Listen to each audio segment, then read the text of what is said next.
শুরু করেছিলাম মোহাম্মদ নিজাম উদ্দিনের লেখা রবীন্দ্রনাথ এখানে কখনো খেতে আসেননি। আজ শুনবেন চতুর্থ পর্ব।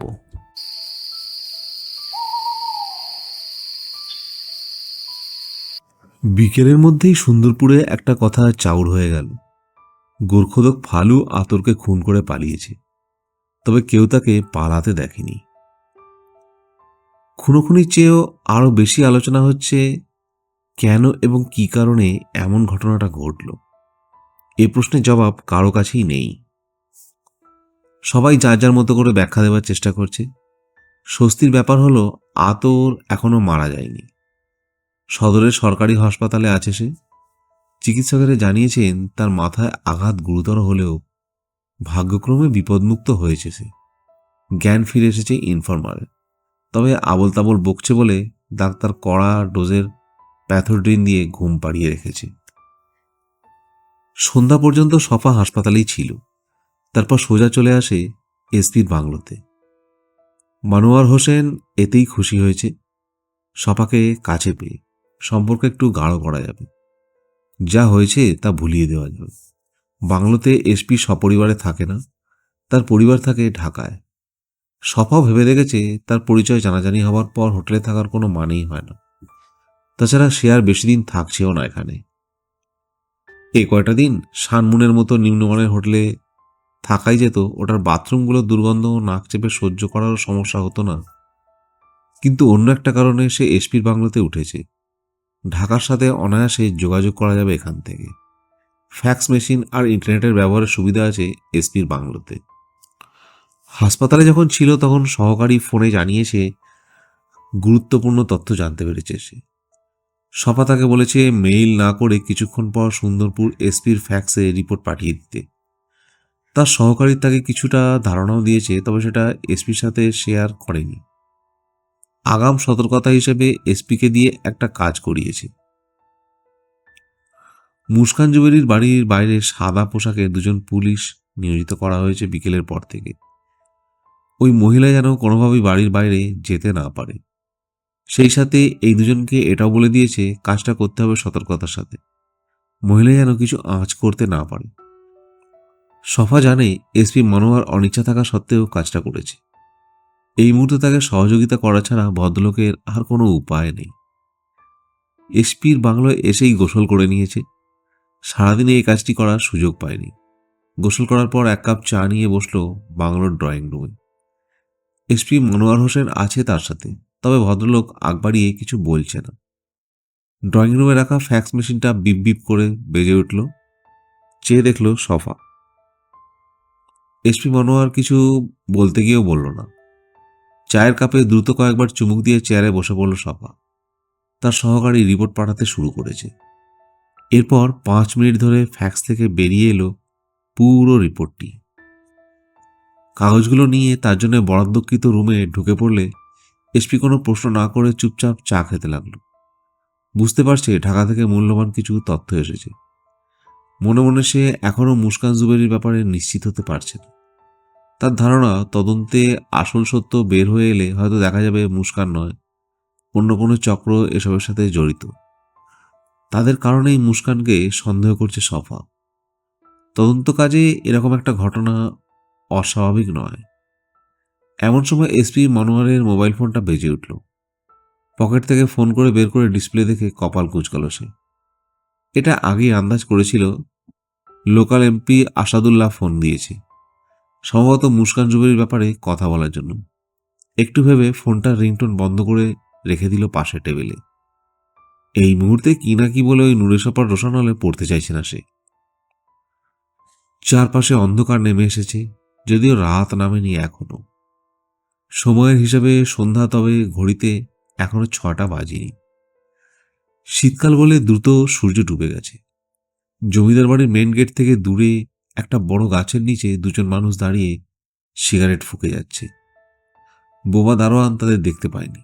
বেশ সতর্কভাবেই দারোয়ানের দৃষ্টি এড়িয়ে চলছে তারা। অলোকনাথ বসুর বিশাল বাড়িটি আর সব দিনের মতোই সুনসান। কোনো মানুষ বের হয়নি, ভেতরেও যায়নি কেউ। যে দুজন লোক নজর রাখছে তারা নিজেদের মধ্যে বেশ খোশ গল্প করেই সময় পার করে দিচ্ছে। মুস্কান জুবেরির মতো একজন মহিলাকে কেন এভাবে নজরদারি করা হচ্ছে তা নিয়ে নিজেদের মধ্যে রসালো আলাপ করছে তারা। 1.5 ঘন্টা ধরে ডিউটিতে আছে, এখনো পর্যন্ত কাউকে আসা যাওয়া করতে দেখেনি। এই সময়ের মধ্যে একটা টু শব্দও শোনেনি তারা, যেন মৃতপুরীর মতো বাড়িটা দাঁড়িয়ে আছে। নিচু স্বরে নিজেদের মধ্যে কথা বলার সময় হঠাৎ দূর থেকে একটা চিৎকার ভেসে এলে দুজনেই শুনতে পেল সেটা একটা নারী কণ্ঠ। একে অপরের দিকে তাকালো। এটা কি রিপোর্ট করার মতো কিছু? তারা একমত হতে পারল না। তাদেরকে শুধু বলা হয়েছে ওই বাড়ি থেকে যেন কেউ বাইরে বেরোতে না পারে সেটা দেখতে। বাড়ির ভেতরে কি হচ্ছে না হচ্ছে সেটা তাদের দেখার বিষয় নয়। তাছাড়া চিৎকারটা মাত্র 2 বার হতেই থেমে গেছে। আর কোনো সাড়া শব্দ হলো না বলে দুজনে আবার ফিরে গেল নিজেদের মধ্যে কথাবার্তায়।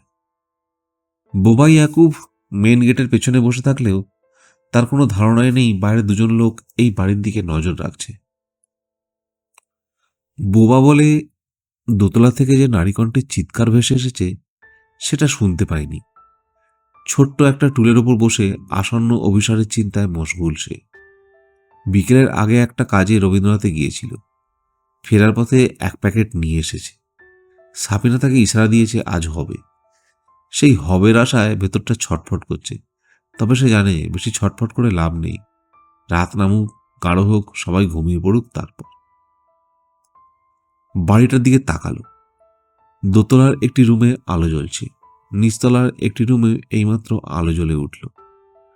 এখন দরজার সামনে এসে ইচ্ছা করে বারবার বুকের আঁচল ফেলে ঠিক করছে না, তাকে খেপিয়েও তুলছে না। মেয়েটা এভাবেই তাকে পাগল করে তোলে সবসময়, জঙ্গলি বানিয়ে দেয়। কিন্তু বোবা অবাক হয়ে দেখতে পেল সাবিনা আর জানলার সামনে আসছে না। অধীর আগ্রহে চেয়ে রইল সে। ওদিকে সাফিনা এখন দোতলায় ওঠার সিঁড়ির ল্যান্ডিংয়ে দাঁড়িয়ে আছে দ্বিধাগ্রস্ত হয়ে। একটু আগে উপর থেকে অদ্ভুত এক চিৎকার শুনতে পেয়েছে সে। নিজের ঘরের খাটে একটু চোখ বন্ধ করে আধো ঘুমে চলে গিয়েছিল। হঠাৎ এই চিৎকারটাই তার কাঁচা ঘুম ভেঙে দিয়েছে।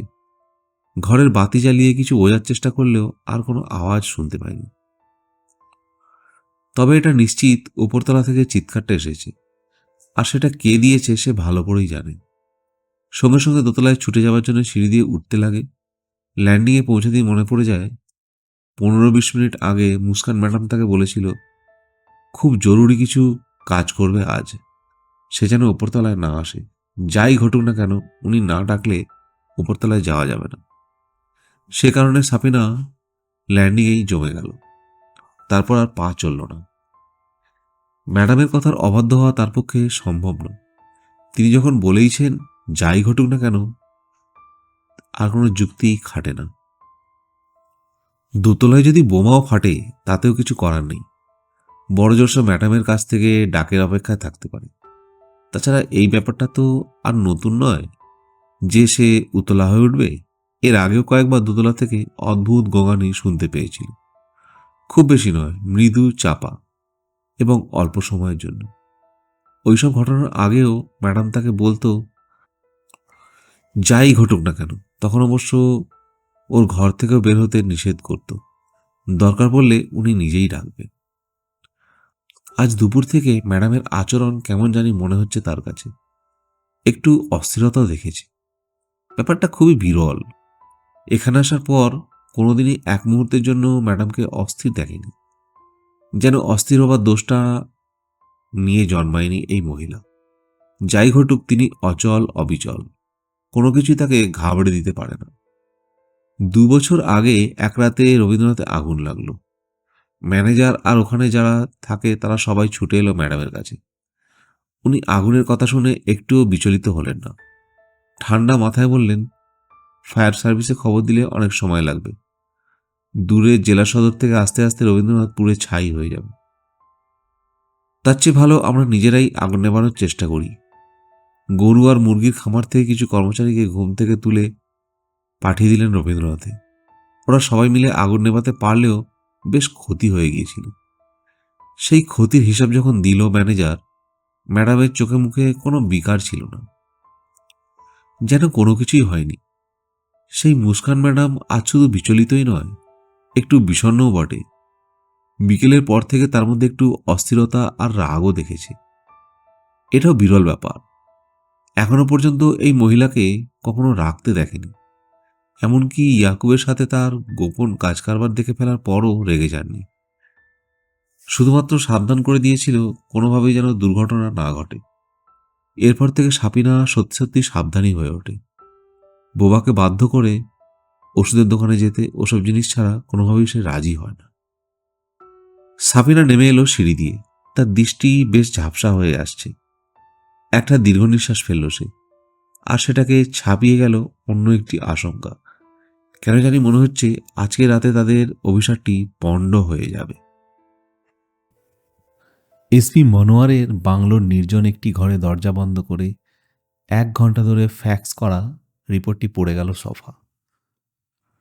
তার সহকারী জাওয়াদ নবীন হলেও দারুণ কাজ করেছে। ছেলেটার উজ্জ্বল ভবিষ্যৎ দেখতে পাচ্ছে সে। এই ছেলে হাতে গোনা স্বল্প কিছু মানুষের মধ্যে পড়ে যাদেরকে বলা হবে শুধু তাই করবে না, বরং যা করতে ভুলে যাওয়া হয়েছে কিংবা যা বলা দরকার ছিল তাও করবে। সফাও কিছু কিছু বিষয় বলেনি, কিছু তার মনেও ছিল না, কিন্তু ছেলেটা সবই জোগাড় করেছে। তার রিপোর্টটাও বেশ গোছানো, ভাষা খুব সহজ আর স্পষ্ট। অনিশ্চয়তা তৈরি করে এমন কোনো শব্দ বা বাক্য ব্যবহার করেনি। রিপোর্টটা একবার নয়, বেশ কয়েকবার পড়েছে সে, আর প্রতিবারই পড়েছে ধীরে ধীরে, সব কিছু বোধগম্য করার জন্য। পড়া শেষে কাগজগুলো বিছানায় তোশকের নিচে রেখে দিল। এই ঘরে কোনো ড্রয়ার নেই। ওয়ার্ড্রবে যে ড্রয়ার আছে ওগুলোতে কোনো লক নেই। দরজা খুলে বাইরে বেরিয়ে এসে দেখতে পেল এসপি মনোয়ার ড্রয়িং রুমে বসে টিভি দেখছে বিরস মুখে। ওই ফাঁকে সপাকে দেখে মুখ তুলে তাকালো ভদ্রলোক। এমপি সাহেব ফোন দিয়েছিলেন? কখন? আপনি ঘরে ঢোকার পরই। কি বললেন? আমি কলটা রিসিভ করিনি। ও, একটু থেমে বলল, মাত্র একবারই কল করেছিলেন? মাথা নেড়ে সায় দিল এসপি। মনে হয় আর কল করবেন না। মনোয়ার হোসেন স্থির চোখে চেয়ে রইল। সফা ব্যাপারটা ব্যাখ্যা করার প্রয়োজন অনুভব করল না। ঘরে ঢুকে রিপোর্টটা পড়ার আগেই সে ঢাকায় ফোন দিয়েছিল এখানকার এমপিকে নিরস্ত করার অনুরোধ জানিয়ে। সম্ভবত সেটা করা হয়েছে। ওসি আর এসপিকে যেভাবে মুখ বন্ধ রাখতে বলা হয়েছে, ঠিক সেই মতো এমপিকেও মুখ বন্ধ রাখার পরামর্শ দেওয়া হয়েছে। এরপর যদি আবার করে? মনোহর সাহেব একটু ভেবে অবশেষে জানতে চাইল। কাঁধ তুলল সফা। তাহলে আর কি, ধরবেন না? Just ignore him for a while. কথাটা বলেই পা বাড়ালো দরজার দিকে। আপনি কোথায় যাচ্ছেন? হোটেলের রুম ছেড়ে দিয়ে লাগেজটা নিয়ে আসি। মনোহর সাহেব আর কিছু বলল না। এসপির বাংলো থেকে বের হতেই তার ফোনটা বেজে উঠল। পকেট থেকে মোবাইল ফোনটা বের করে দেখল একটা অপরিচিত নাম্বার। হাঁটতে হাঁটতেই কলটা রিসিভ করল। হ্যালো, কে বলছেন? ওপাশ থেকে মৃদু নিঃশ্বাসের শব্দ শোনা গেল। তারপরে ভেসে এলো একটা নারী কণ্ঠ। আমি কি নূরে সপার সাথে কথা বলছি? ডিবি জাঁদরেল ইনভেস্টিগেটরের গায়ে কাঁটা দিয়ে উঠল। কে? হ্যাঁ, আপনি কে বলছেন? মুস্কান জুবেরি। হাঁটা থামিয়ে দিল সে। এই মহিলা তার নাম্বার পেল কোত্থেকে? ওসি দিয়েছে নাকি এসপি? যদি দিয়েও থাকে নিশ্চয়ই তার পরিচয় ফাঁস হবার আগে সেটা হবে। আশা করি চিনতে পেরেছেন। মুচকি হাসল সে। মুস্কান জুবেরি নামের কারোর সাথে আমার কখনো কথা হয়নি, পরিচয়ও হয়নি। সুতরাং ফোনে কণ্ঠ শুনে কীভাবে বুঝবো আপনি মিসেস জুবেরি? সেই জন্যই ফোন দিয়েছি। আমি বুঝতে পেরেছি আপনি আমার ব্যাপারে আগ্রহী। জানি না কেন, তবে বেশ আগ্রহী সেটা বোঝা যাচ্ছে। আমি চাই কেউ যদি আমার ব্যাপারে জানতে চায়, কারো যদি আমার ব্যাপারে কোনো অভিযোগ থাকে, তাহলে সরাসরি আমাকেই সেটা বলুক। এতে ভুল বোঝাবুঝির অবকাশ থাকবে না। এক নাগারে বলে গেল মিসেস জুবেরি। সফা কী বলবে বুঝতে পারল না। আপনি চাইলে আরও অনেক আগেই আমার সাথে দেখা করতে পারতেন। ওভাবে চোরের মতো আমার বাড়িতে ঢোকার কোনো দরকারই ছিল না। সফা এবারও কিছু বলল না। সে খুব অবাক হয়েছে মহিলা তাকে ফোন করেছে বলে। এরকমটি ঘুণাক্ষরে আশা করেনি। বুঝতে পেরেছি, আমাকে নিয়ে আপনার মনে অনেক প্রশ্ন জমে আছে। সেগুলোর উত্তর দিতে আমি প্রস্তুত। আপনি কি বুঝতে পেরেছেন আমি কেন আপনার ব্যাপারে আগ্রহী? অবশেষে মুখ খুলল সফা। না, আর সেটা বুঝতে চাই বলেই ফোন দিয়েছি। আপনি আমার বাসায় এসে এক কাপ কফি খেয়ে যেতে পারেন। আমি চেষ্টা করব আপনার সব প্রশ্নের উত্তর দিতে। আমাকে কফির নিমন্ত্রণ দিচ্ছে। নিজের কানকেও বিশ্বাস করতে পারল না সে। আমার বিরুদ্ধে যদি আপনার কোনো অভিযোগ থেকে থাকে তাহলে নিশ্চয়ই সেটা জানার অধিকার আমার আছে। আপনি কি এখনই আমার সাথে দেখা করতে চাইছেন? হ্যাঁ, আমি এখন ফ্রি আছি, চাইলে আসতে পারেন। সফা একটু দ্বিধায় পড়ে গেল। আমি দারোয়ানকে বলে দিচ্ছি, ঠিক আছে? সফার জবাবের অপেক্ষা না করেই কলটা কেটে দিল মুস্কান জুবেরি। কিছু বুঝতে না পেরে ঠায় দাঁড়িয়ে রইল সে। Anything wrong? সম্বিত ফিরে দেখতে পেল বাংলায় দাঁড়িয়ে আছে এসপি, তার চোখে মুখে চিন্তার ছাপ। একটা ফোন কল এসেছিল। তারপর একটু ভেবে বলল সে, আপনি কি আমার নাম্বারটা জানেন? না, মনোয়ার সাহেব বলল। থানার ওসিকে ফোর্স রেডি রাখতে বলবেন, আমি বলা মাত্রই যেন মুভ করতে পারে। আর কিছু না বলে সফা পা বাড়ালো মেইন গেটের দিকে। মাথা নেড়ে সায় দিয়ে চুপচাপ বারান্দায় দাঁড়িয়ে রইল সুন্দরপুরের এসপি। দূর থেকে একজন মানুষকে আসতে দেখে নড়ে চড়ে উঠল সাদা পোশাকের দুজন পুলিশ। জমিদার বাড়ির মেইন গেট থেকে একটু দূরে গাছের নিচে দাঁড়িয়ে আছে তারা। এই বাড়ির ভেতরে যেই ঢুকুক না কেন তাকে কোনো রকম বাধা দেবে না, তবে বের হলেই চেক করা হবে, এমনটাই বলা হয়েছে ওদেরকে। ফলে দুজন পুলিশ আস্তে করে গাছটার আড়ালে চলে গেল।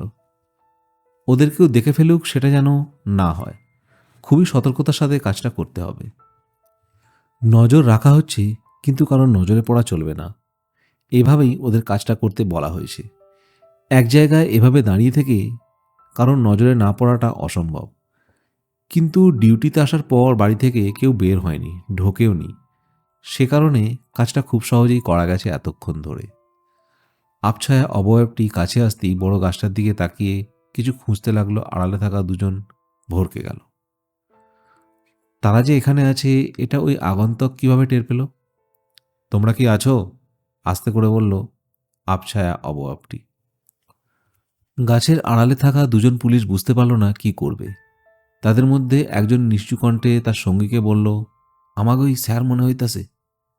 প্রথমে সে বেরিয়ে এলো। গাছের আড়াল থেকে তাকে অনুসরণ করলো তার সঙ্গী।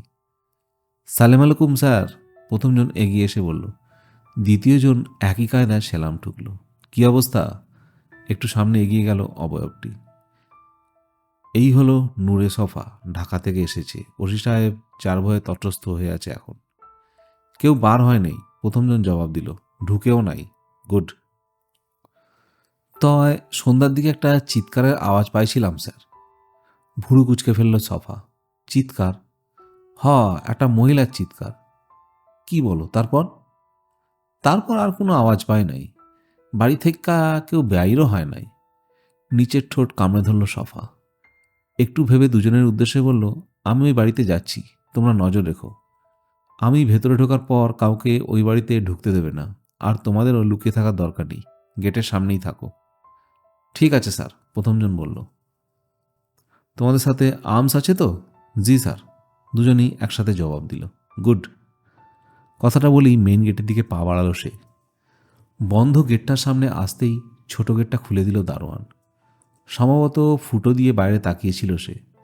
তাকে দেখে নিঃশব্দে সালাম ঠুকল ইয়াকুব। কিছু না বলে মাথা নিচু করে ঢুকে পড়ল সফা। দরজাটা বন্ধ করেই বোবা দারোয়ান তাকে নিয়ে রওনা দিল বাড়ির দিকে। চারপাশে চকিতে চোখ বোলালো। গতকালের মতোই শুনশান পুরো বাড়িটা। মূল বাড়ির সদর দরজাটা খোলাই আছে। ভবনের ডান পাশে গাড়ি রাখার যে গ্যারেজটা আছে তার বাইরে পার্ক করে রাখা আছে একটি প্রাইভেট কার। সফা বুঝতে পারল এটাই মুস্কান জুবেরি ব্যবহার করে। বোবাকে অনুসরণ করে ভেতরে ঢুকে পড়ল সে। একটা মাঝারি গোছের হলওয়ে, দুপাশে কতগুলো দরজা, সবগুলোই বন্ধ। ভেতরটা মৃদু লালচে বাল্বের আলোয় কিছুটা আলোকিত। এই স্বল্প আলো মনে করিয়ে দিচ্ছে বাড়িটার অতীত সময়কে। হলওয়ের ডান দিকে একটা কাঠের সিঁড়ি। বোবা সেই সিঁড়ির সামনে এসে থেমে গেল। হাত তুলে ইশারা করলো সোজা উপরে চলে যেতে। সফা কিছু বলতে গিয়েও বলল না। গভীর করে দম নিয়ে পা বাড়ালো সিঁড়ির দিকে। কাঠের সিঁড়ি হলেও পুরোটাই কার্পেটে মোড়ানো। রেলিংটা চমৎকার নকশা করা, কালচে বার্নিশ, সিঁড়ির ল্যান্ডিংয়েও আরেকটা লালচে বাতি জ্বলছে। দোতলায় উঠতেই থমকে দাঁড়ালো সে। তার থেকে কয়েক গজ দূরে বুকের কাছে দুহাত ভাঁজ করে দাঁড়িয়ে আছে মুস্কান জুবেরি। মহিলা যেখানে দাঁড়িয়ে আছে সেখানে মাথার উপর একটা ছোট ঝাড়বাতি জ্বলছে। খুবই মৃদু আলো আসছে সেটা থেকে। সেই আলোতে মুস্কান জুবেরিকে অদ্ভুত সুন্দর দেখাচ্ছে। যথারীতি শাড়ি পরে আছেন মহিলা, গায়ে একটা শাল, তবে গতরাতের মতো লাল নয়, ঘিয়ে রং। শাড়িটাও জামদানি নয়, সাদা রঙের সাধারণ সুতির। চোখ টানা করে কাজল দেওয়া, চুলগুলো সুন্দর করে বেঁধে খোঁপা করে রেখেছে। কপালে লাল টিপ, শালের সাথে ম্যাচ করে ঠোঁটে হালকা ঘিয়ে রঙের লিপস্টিক। তার চোখের দৃষ্টি অন্তর্ভেদী কিন্তু মোহনীয়, সত্যি বলতে দুর্দমনীয়। সফার ধারণা তাকে প্রলুব্ধ করার বাগে আনার চেষ্টা করবে মহিলা। মনে মনে মুচকি হাসল সে। যদি ওরকম কিছু ভেবে থাকে তাহলে মিসেস জুবেরি বিরাট বড় ভুল করছেন। সব পুরুষ মানুষ ওই এমপি আর এসপির মতো নয়। আসুন, বলল মুস্কান। সম্বিত ফিরে পেল সফা। এতক্ষণ ধরে যে মহিলার দিকে তাকিয়ে আছে বুঝতেই পারেনি। মুস্কান জুবেরি ঘুরে গেল। তার পদক্ষেপ খুবই ছোট, শান্ত আর অভিজাত। সফা তার পেছন পেছন গিয়ে ঢুকল বড় একটা ঘরে। একেবারেই পুরনো অভিজাত্য নিয়ে সাজানো হয়েছে ঘরটা। কাঠের ফ্লোরটার বেশিরভাগই মোটা কার্পেট মোড়ানো। উত্তর দিকের দেওয়ালে দুটো বিশাল বুকশেলফ, একটি সেলফ দুটোর উপরে একটি হরিণ আর ভাল্লুকের মাথা স্টাফ করা। পুরনো দিনের কলের গান গ্রামোফোনে বাজছে সেলফের পাশেই।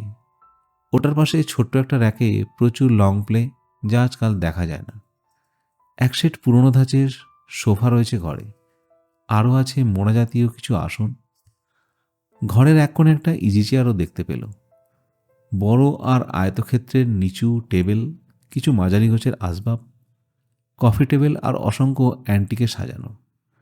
ঘরটা দেখে সপা বুঝতে পারল এটা মুস্কান জুবেরির স্টাডি রুম।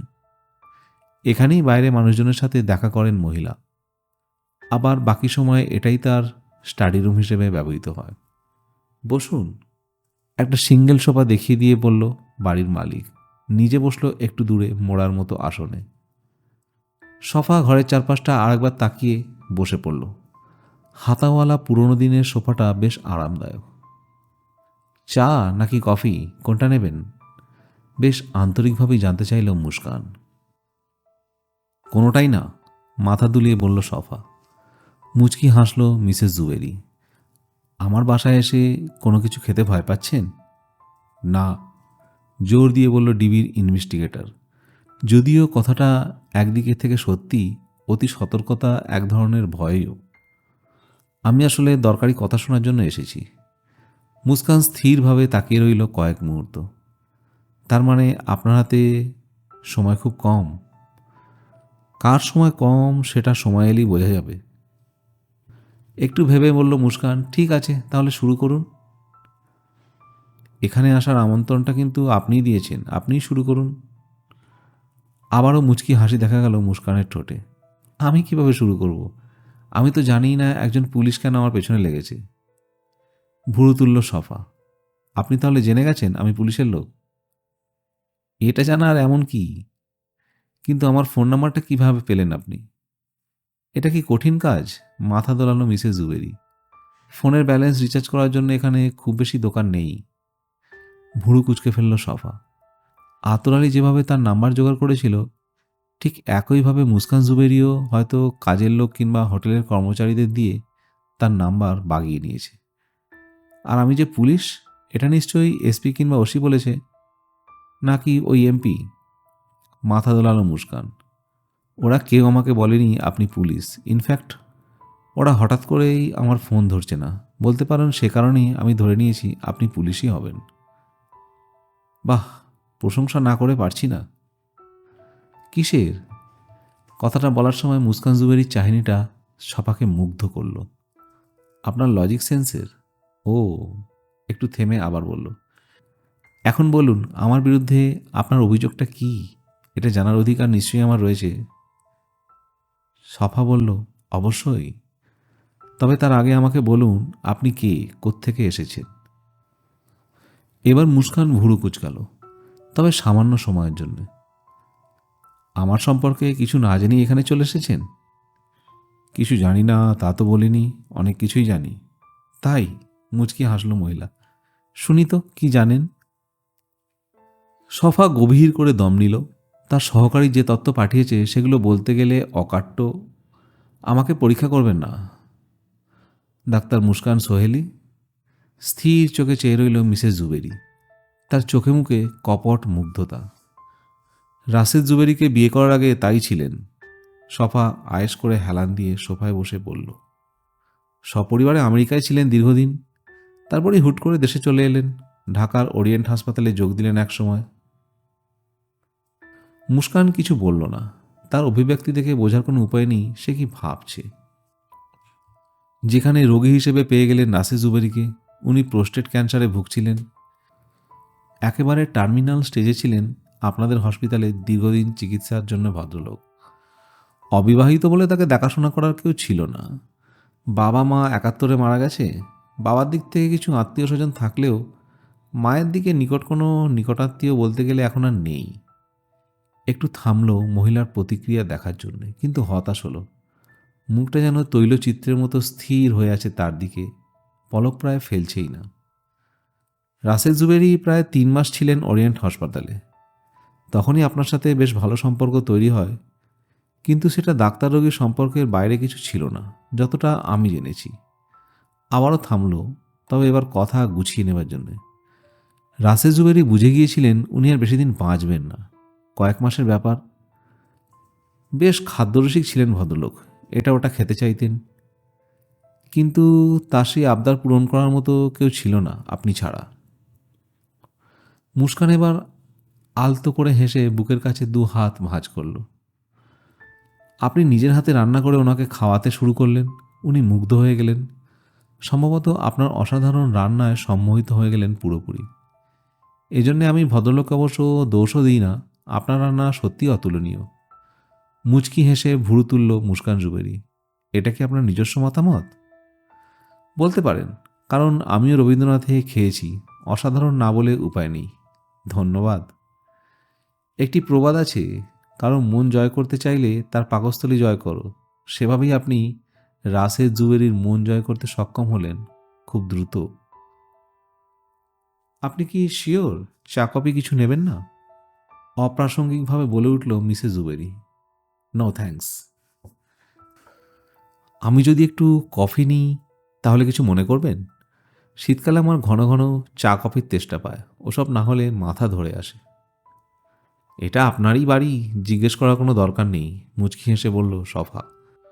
থ্যাঙ্কস বলেই উঠে দাঁড়ালো মুস্কান। বইয়ের শেলফের পাশে বাক্সের মতন আসবাবের ভেতর থেকে একটা ফ্লাক্স বার করে আনলো, সেই সাথে একটা কাপ। ফ্লাক্স থেকে কফি ঢেলে নিল। একটু বেশি করেই বানিয়েছিলাম, ভেবেছিলাম আপনি হয়তো খাবেন, কিন্তু এখন মনে হচ্ছে এ বাড়িতে কিছু খাবেন না বলে আগে থেকেই ঠিক করে এসেছেন। সফা কিছু বলল না। কোমরে পিস্তল, বাইরে 2 জন পুলিশ, তারপরেও কোনো পুরুষ মানুষ এমন নিরস্ত্র মহিলাকে ভয় পেলে অবাকই হতে হয়। ফ্লাক্সটা রেখে চলে এলো আগের জায়গায়। সফা খুবই অবাক হলো কথাটা শুনে। পুলিশ হিসেবে তার কাছে পিস্তল থাকাটা স্বাভাবিক, এটা কাণ্ডজ্ঞান বলেই ধরে নেওয়া যায়, কিন্তু বাইরে যে 2 জন আছে সেটা কীভাবে জানতে পারলো এই মহিলা? মনে হচ্ছে আপনার চোখ সব দিকেই থাকে, আস্তে করে বলল সে। অনেক কিছুই দেখতে পান। কফিতে চুমুক দিয়ে মাথা দোলালো মুস্কান। ব্যাপারটা অত রহস্যময় নয় যেমনটা আপনি আমার সব কিছুর বেলায় ভাবছেন। একটু থেমে চেয়ারের পাশে আপাবের দিকে ইশারা করল। ওখানে একটা মনিটর আছে, 3-4টে সার্ভিলেন্স ক্যামেরা ফিড দেখা যায়। তথ্যটা সপাকে চমকে দিল, সেই সাথে পেয়ে গেল অনেকগুলো প্রশ্নের জবাব। কি হলো বলুন? কফির কাপটা ঠোঁটের কাছে এনে অভেদী দৃষ্টি হেনে বলল মুস্কান জুবেরি। তারপর রাশেদ জুবেরি হাসপাতাল থেকে ছাড়া পেয়ে বনানীতে নিজের বাড়িতে উঠলেন, আপনিও তার সঙ্গী হলেন। কফির কাপে নিঃশব্দে চুমুক দিল মুস্কান। ওনার সর্বক্ষণিক দেখভালের দায়িত্ব নিলেন। ভদ্রলোক যতদিন বেঁচে ছিলেন আপনি তার পাশেই ছিলেন। ধরে নিচ্ছি রোজ রোজ ওনাকে মন ভোলানো খাবার রান্না করে খাওয়াতেন। মন ভোলানো? স্মিত হাসি দিল মুস্কান। আমি ধরে নিচ্ছি এটা। কমপ্লিমেন্ট যদিও আপনি কী অর্থে ব্যবহার করছেন সেটা ঠিক বুঝতে পারছি না। নির্বিকার থাকার চেষ্টা করল সফা। রাশেদ জুবেরি হাসপাতাল থেকে ছাড়া পাওয়ার পর খুব বেশি দিন বাঁচেননি, সম্ভবত 4 মাস। 5 মাস 17 দিন, শুধরে দিল মিসেস জুবেরি। আপনাদের বিয়েটা কবে হয়েছিল? এত কিছু জানতে পেরেছেন আর এটা জানতে পারেননি? কফির কাপটা পাশের কফি টেবিলে রেখে দিল। মনে হচ্ছে আপনার সোর্স অফ ইনফরমেশন ওই হাসপাতালটাই। কথাটা সত্যি। সফার সহকারী প্রায় সব তথ্যই ওখান থেকেই জোগাড় করেছে। রাশেদ জুবেরির সাথে আপনার বিয়ের ব্যাপারটা খুব কম মানুষই জানে। আমরা তো ঘটা করে বিয়ে করিনি, আবার টিন এজেদের মতো পালিয়েও সেটা করা হয়নি। একটু গভীর থেমে দম নিয়ে বলল সে। বিয়ের আইডিয়াটা একদমই ওর নিজের ছিল। আমি প্রথমে রাজি ছিলাম না, পরে ভেবে দেখলাম একজন মৃত্যু পথযাত্রী যে কিনা অল্প কিছুদিন বাঁচবে, তার একটা ইচ্ছে পূরণ করে তাকে দুদণ্ড শান্তি দিতে পারলে মন্দ কি? আর তাই আপনি ওনাকে দুদণ্ড শান্তি দেওয়ার জন্য বনলতা সেন হয়ে গেলেন। সফার টিপ্পণিটা মুস্কান শুধুমাত্র হালকা বাঁকা হাসি দিয়ে জবাব দিল। কি হয়েছিলাম জানি না, তবে কাগজে কলমে মিসেস জুবেরি হয়ে গেলাম, মুস্কান জুবেরি। তারপর ওনার সমস্ত সম্পত্তি আপনি আপনার নামে লিখিয়ে নিলেন। স্থির চোখে চেয়ে রইল ডাক্তার। আপনি আপনার নামের মতো ব্যতিক্রমী চরিত্র নন মিস্টার সফা। সাধারণ মানুষ যেভাবে ভাবে আপনিও ঠিক সেইভাবেই ভাবেন। একটু থেমে আবার বলতে লাগলো সে। আজ বাদে কাল যে মারা যাবে তাকে কোনো মেয়ে বিয়ে করলে সেটা অবশ্যই সম্পত্তির লোভেই করবে, খুবই সাধারণ মনের চিন্তাভাবনা। আপনার এমন চিন্তাভাবনায় আমি কিছুটা হতাশ। শিক্ষিত লোকজনদের আরও একটু উদার মানসিকতা থাকা দরকার। নূরে সফা কিছুই বলল না। এবার নিঃশব্দে হাসল মুস্কান। বিয়ের আগে আমি জানতামই না ওর নামে বিরাট সম্পত্তি রয়েছে। ওগুলো বেদখল হয়ে আছে দীর্ঘদিন ধরে। যখন জানতে পারলাম তখন বিশ্বাসই করতে পারিনি সম্পত্তিগুলো কোনোদিন উদ্ধার করা যাবে। ও নিজেও এসব সম্পত্তির আশা ছেড়ে দিয়েছিল। সপ্রশ্ন দৃষ্টিতে তাকালো সফা। বলছি, এত অধৈর্য হওয়ার দরকার নেই। আপনার সমস্ত প্রশ্নের জবাবই আমি দেব। গায়ের শালটা খুলে ঠিকঠাক করে আবারও সরিয়ে জড়িয়ে নিল। কয়েক মুহূর্তের জন্য সফা মুগ্ধ হয়ে দেখল তার সামনে বসা মহিলার দেহ সষ্টক। যে কোনো তরুণীর চেয়েও দেহের গড়ন ভালো, নির্মেদ, রোগাও নয়, আবার প্রয়োজনের তুলনায় বেশিও নয়। যেটা যেরকম থাকার কথা সেই রকমই আছে। মহিলার বয়স আন্দাজ করতে পারল না, কত হবে। এসব চিন্তা মাথা থেকে ঝেড়ে কাজে মনোযোগ দিল। 2007 সাল, 1/11 হিসেবে যেটা পরিচিত। সেই সময়টাতে হুট করেই একটা দারুণ সুযোগ চলে এলো। রাশেদ তখন খুবই অসুস্থ। ওর এক ঘনিষ্ঠ বন্ধু ইকবাল ছিল সেনাবাহিনীর উচ্চপদস্থ কর্মকর্তা। সেনা সমর্থিত ওই সরকারের ইকবালের খুব প্রভাব প্রতিপত্তি ছিল। ওর মাধ্যমেই বেদখল হওয়া সম্পত্তিগুলো রাতারাতি ফিরে পাই আমরা। এই তথ্যটা সফা আতরের কাছ থেকে জেনেছিল। ওই সময় রাজনীতিবিদরা ছিল দৌড়ের উপরে। সেই সুযোগে বেদখল সম্পত্তিগুলো খুব দ্রুত ফিরে পাওয়াটা স্বাভাবিকই। তবে সে অবাক হচ্ছে মহিলা অপকটের সত্যি কথা বলছে বলে। তবে 2 বছর পর নির্বাচন হলে ইকবালরা চলে যায়, আসে নতুন সরকার। তখন আবার সম্পত্তিগুলো বেদখল হতে শুরু করে। এখানকার স্থানীয় এমপি আসাদুল্লাহ। সফার দিকে মাথা নেড়ে সায় দিল মুস্কান। ইকবাল থাকতেই জমির কাগজপত্রগুলো ঠিকঠাক করে নিয়েছিলাম, কিন্তু ঢাকায়। আর ঢাকায় বসে সুন্দরপুরের বিশাল সম্পত্তি দখলে রাখাটা কঠিনই ছিল। পরে এমপির সাথে একটা রফা করে নিলেন, 50-50 নাকি 40-60। মুচকি হাসল মুস্কান। এরকম কিছু করা হয়নি। জুবেরি আমার নামে যে অংশগুলো লিখে দিয়েছিল সেগুলো সবটাই ফিরে পাই, তবে বিনিময়ে একটা আপোস করতে হয়েছিল আমাকে। কীরকম? অলোকনাথ বসু তার সম্পত্তির যে 60 ভাগ দেবত্ব সম্পত্তি হিসেবে দান করে গিয়েছিলেন, সেই সম্পত্তিগুলো এমপির পকেটে চলে যায়। আর এটা করতে আমি তাকে সাহায্য করেছি বলতে পারেন, অথবা বলতে পারেন সাহায্য করতে বাধ্য হয়েছি। মাথা নেড়ে সায় দিল সফা। তারপর চলে এলেন এখানে। কিন্তু আপনার চাকরি, ওটা ছাড়লেন কেন? মুস্কান চেয়ে রইল কয়েক মুহূর্ত। ভালো লাগছিল না। আমি আসলে প্রকৃতির কাছাকাছি থাকার জন্যে উন্মুখ হয়েছিলাম। সেই সুযোগটা এসে যায় এই সম্পত্তিগুলো পাবার পর।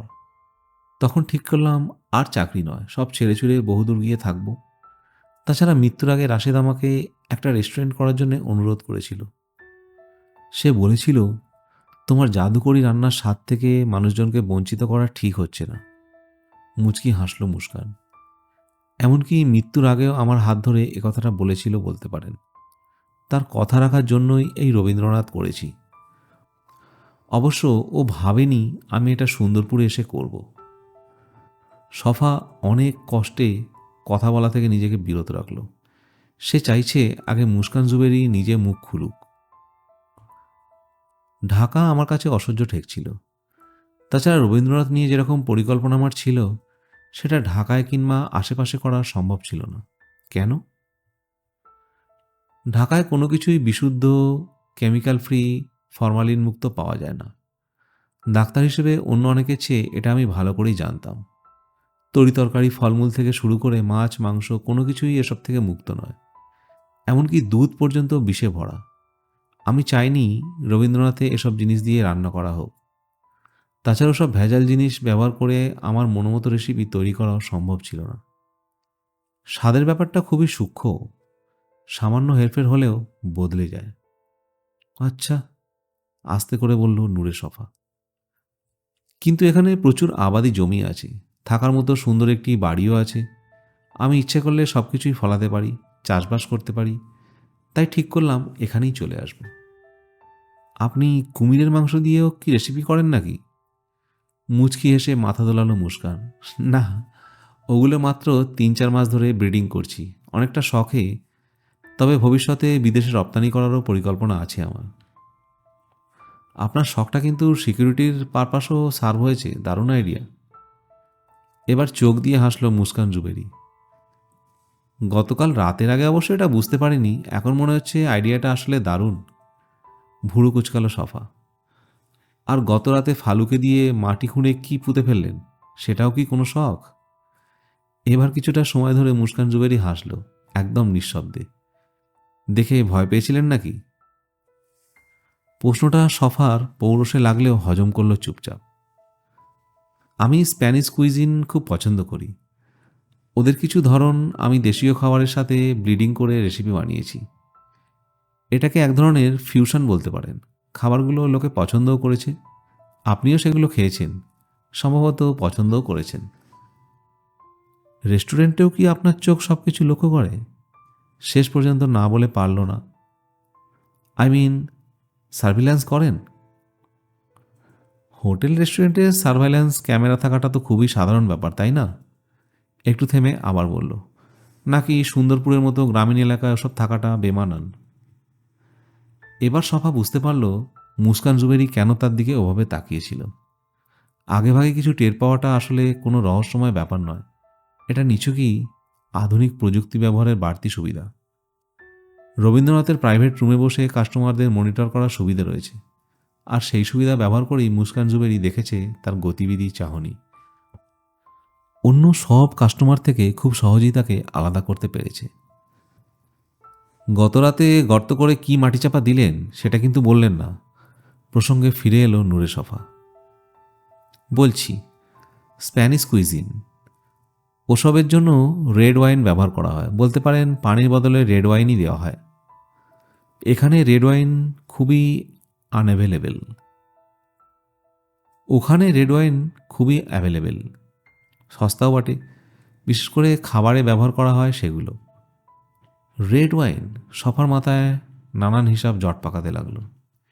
এখানে এই দেশে রেড ওয়াইন খুব কমই পাওয়া যায়। ঢাকা থেকে আপনি কয়েক বোতল আনতে পারবেন, কিন্তু দাম পড়বে অনেক, আর জিনিসটা পুরোপুরি লিগালও হবে না। একটু থেমে আবার বলল, ওভাবে রেড ওয়াইন এনে রান্না করলে খাবারের দামও আকাশ ছোঁয়া। তাছাড়া সবসময় ওয়াইনের সরবরাহও থাকবে না। তাই আপনি নিজেই রেড ওয়াইন বানাতে শুরু করলেন। এটা বানানো এমন কিছু কঠিন কাজ নয়, খুব সহজ। তারপর একটা দীর্ঘশ্বাস ফেলল আর বলল, লাল আঙুরের রস গ্যাঁজানোর জন্য মাটির নিচে রাখা দরকার পড়ে, বুঝতে পেরেছেন? হতাশ এবং অসহায় বোধ করল সফা। মাটির নিচে তাহলে ওয়াইন রাখা হচ্ছিল। বিশ্বাস না হলে গতরাতে যেখানে ওয়াইনগুলো রেখেছি সেটা খুলে দেখতে পারেন। নিজের অভিব্যক্তি লুকোনোর চেষ্টা করল সে। বোঝাই যাচ্ছে তার সামনে যে বসে আছে সে থট রিডিং করতে পারে। আপনি নিশ্চয়ই সার্ভাইলেন্স ক্যামেরায় দেখেছিলেন আমি আপনার বাড়িতে ঢুকেছি। আবার প্রসঙ্গ পাল্টাতে চাইল। অবশ্যই। তারপর আমাকে ধরলেন না কেন? মানে ধরার কোনো চেষ্টাই করেননি কেন? আপনার জায়গায় সত্যিকারের কোনো চোর ঢুকলেও আমি ধরার চেষ্টা করতাম না। ওসব করে লাভ কি? আমি তো এখানে এমন কিছু করি না যে খুব তটস্থ থাকতে হবে, কিংবা এমন কিছু রাখি না চুরির ভয়ে রাতে ঘুম হবে না। একটু থেমে আবার বলল, এর আগেও এরকম অনেকে এ বাড়িতে ঢুকেছে। তাদের কেউ কেউ চোর ছিল, সবাই না। অনেকে আগ্রহ আর কৌতূহল থেকেও ঢু মেরেছে। একজন মহিলা শহর থেকে এসে এখানে থাকে, আগ্রহ হওয়াটা স্বাভাবিক। তাহলে ওদেরকে আপনি এমনি এমনি ছেড়ে দিয়েছেন, কিছুই করেননি? কপালের উপর থেকে একগাছি চুল সরিয়ে নিল মুস্কান। একেবারে এমনি এমনি ছেড়ে দিয়েছি তা নয়, একটু ভয় পাইয়ে দিয়েছি, যাতে এ বাড়ির ত্রিসীমানার মধ্যে কেউ না আসতে পারে। সফা ভুরু কুচকে তাকালো। আতরের বলা জলজলে চোখের ব্যাখ্যা কি তাহলে এই? কিভাবে ভয় দেখাতেন? আগ্রহী হয়ে জানতে চাইল সে। খুব সহজেই বলেই মুচকি হাসল। প্রথমে যখন আসি তখন থেকেই টের পেলাম আশপাশের মানুষজন আমার ব্যাপারে খুব আগ্রহী। রাত বিরাতে দেওয়াল টপকে বাড়ির ভেতরেও ঢু মারে কেউ কেউ। তখন হুট করে মনে হলো একটা কাজ করা যেতে পারে। আমার এক বান্ধবী আছে, ও নাটক সিনেমায় অভিনয় করে। ওকে একবার ডাইনির চরিত্রে অভিনয় করতে দেখেছিলাম। এটা দেখে আমার মাথায় একটা বুদ্ধি এলো। ওর মাধ্যমে একজোড়া কসমেটিক কন্ট্যাক্ট লেন্স জোগাড় করলাম। ওই লেন্সটা রাতের বেলায় জলজল করে, রেডিয়াম আর কি। সফা কিছু বলতে গিয়েও বলল না। কুসংস্কারমুক্ত মানুষ হিসেবে সে এই ব্যাপারটা স্বাভাবিকভাবেই মেনে নিল। এছাড়া আর কী বা হতে পারে?